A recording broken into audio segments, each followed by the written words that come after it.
What's up, it's Andy. I play guitar for the band. Otherwise, you're watching Cooking at 65 miles an hour. Today I'm going to cook some grilled chicken, some potatoes with some sauteed spinach, onions, and peppers. Basically, we are armed with a microwave, a very small skillet, spatula. So let's see what happens. Already trimmed up and cleaned up some chicken breasts from earlier. I got some spinach stuff ready here. We're going to chop up some onions and peppers. We're going to saute those bad boys before we get going. Got some butter for the sauteing. These are the potatoes. The microwave instant bakers, the only way to go on the road. Just throw this thing in the microwave for about 5 minutes a piece. They're done, good to go. There's another thing on the road, we don't have a bunch of room for spices. Packed covers everywhere. So you gotta get your basics, your salt or garlic salt, pepper. I like to try to find a real good mixture of spice, like all-purpose, basically a bunch of blended herbs and vegetables. The least amount of stuff you can carry with you, the better. First gonna chop up the onion, get some saute, some toppers ready. Try to cut as much of the skin and the heart out of it, down to the fresh layer.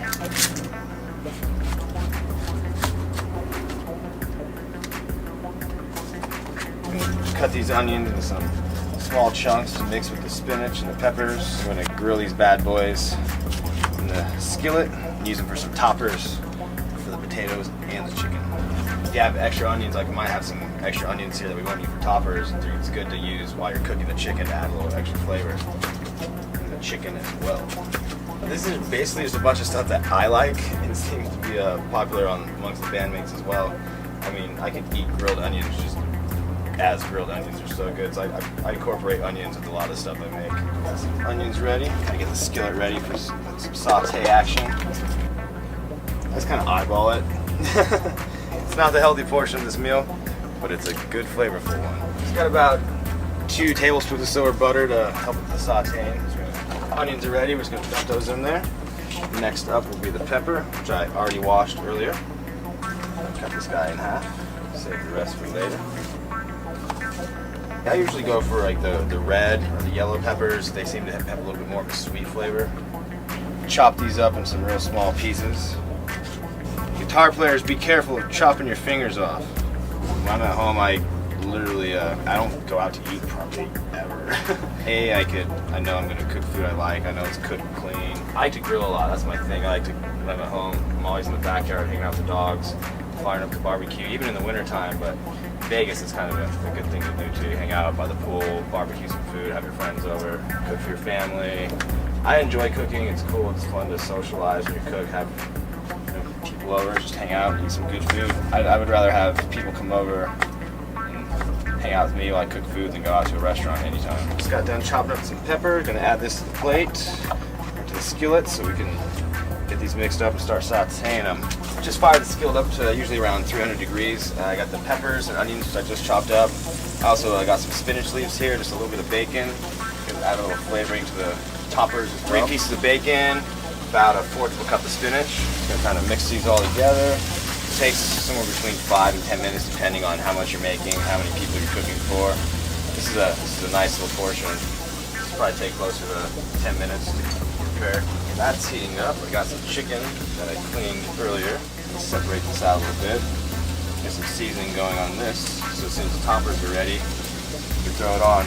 Fun thing to do while you're cooking on the road for multiple people. After a show, after everything's loaded out, the band's hungry, the crew's hungry. You don't want your chicken done and like, okay, now I'm gonna make potatoes, and then you eat your chicken and then you're way to the side. So kind of the art of cooking in small environments like this for multiple people is trying to get everything done around the same time.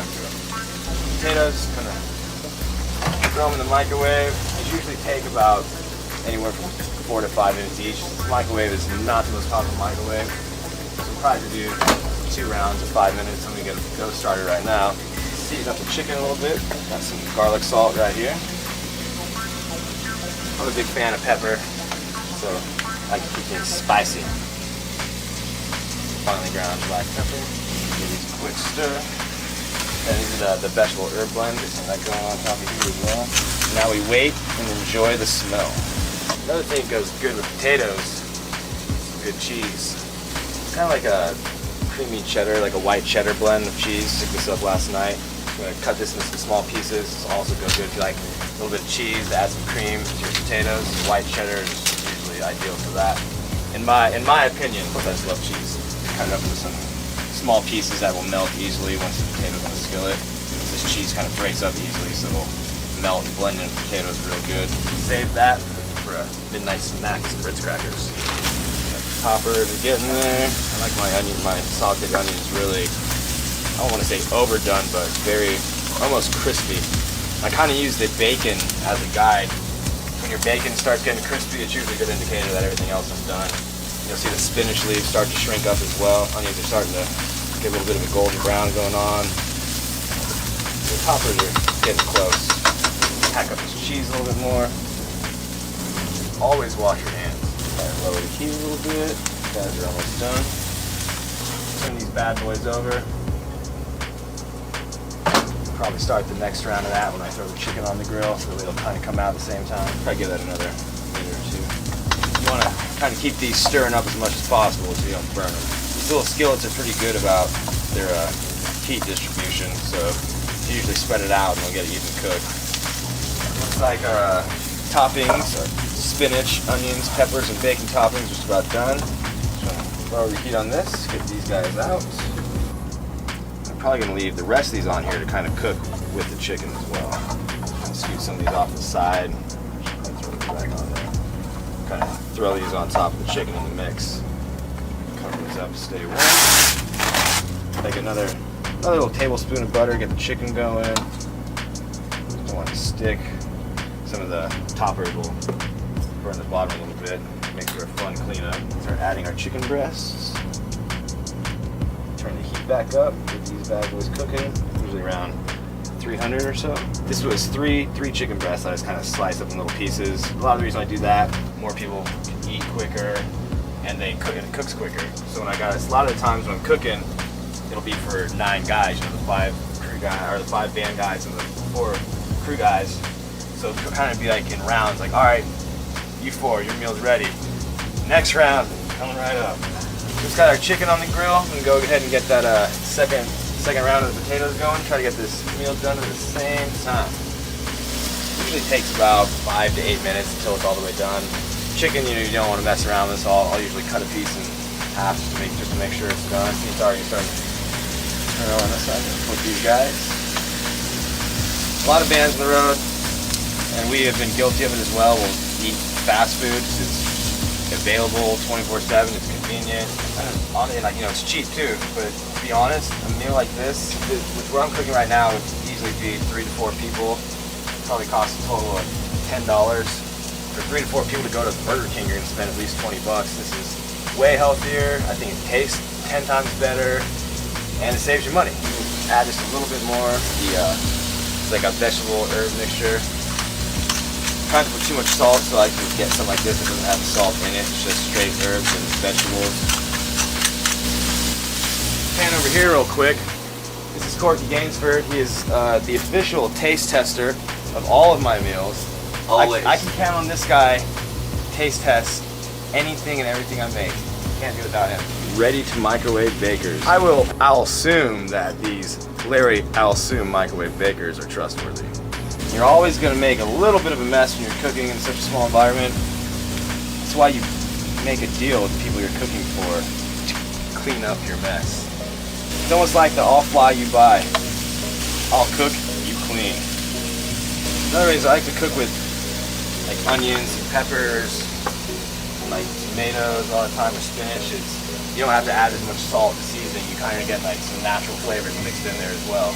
With 9 guys on here, we got to hit a grocery store probably every 4 to 5 days, definitely more than once a week. You get your essentials like water, juice, condiments, stuff. So we usually try to keep a good stock of chicken breasts, like ground beef. You go through eggs like crazy, peanut butter, fruits, veggies, stuff like that. And pretty much I can make this meal at any given time while we're on the road. It's not like something we got to go, hurry up, I want to make this tonight, so let's go get these things. We try to keep these things available 24/7 for us, because you never know when you're going to have another time. It could be nights where we got a 9-hour drive tonight, a 12-hour drive the next day, and there's not enough time, so we try to keep a bulk stock of ingredients so we can cook good, healthy food any given time.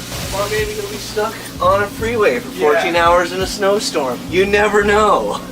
The chicken's just about done. Looks like the potatoes are just finishing up the microwave. Cut these bad boys open, make sure they're done. Feels like they are. Another thing, guitar players, be careful with your fingers. It's hot. Get these kind of just chopped up real fine. So after the chicken's done, we're going to throw them on the skillet for just about a minute while the chicken cools. We're going to get some of the toppers mixed on there, some butter. Almost like a mashed potato. We grill these up, get a melted cheese on them. So let's see how our chicken's doing. Pretty good. White all the way through. It's got a nice little crust on the outside. Just how I like them. Looking good. See all the juice on the inside, nice and juicy. I would say those bad boys are done. Get a couple plates ready. Scoop some of these toppers out. Fresh ones. Just gonna throw the potatoes on there. I always like to leave the skin on. It's kind of a preference thing. Kind of makes your potatoes seem like they're still potatoes. Kind of fry these up just to get like a little bit of a crispy element. A tablespoon of butter. Maybe a little bit more. A little bit of garlic salt. Not too much because you could always add more. Some people like less and more than others. A little bit of pepper. A little bit of the herb and veggie spice. Give it a good mix. And the potatoes will be nice and hot when you put them on the plate. You can put the toppers on, which will warm them back up, and it'll help melt the cheese. I always like to try to clean up a little bit. Just about done. It's not fancy looking, but it tastes fancy. Turn these guys off. Drop the fork. Back to our toppers, which is the first thing we cook. They're still nice and hot. Throw the cheese on first, so the toppers and potatoes kind of melt in between. Sprinkle the cheese on potatoes. Sprinkle the toppers. I even like a little bit of toppers on some of the chicken as well. There you have it. A healthy meal on the road for you and two of your best buds, whoever's nicest to you that day apparently. It took all about 30 minutes. Thanks for checking out my episode of Cooking at 65 miles an hour. I hope you band guys picked up a couple tips, maybe help you eat healthier on the road. Stay tuned for some future episodes of Cooking at 65 miles an hour, see what the bands are cooking up.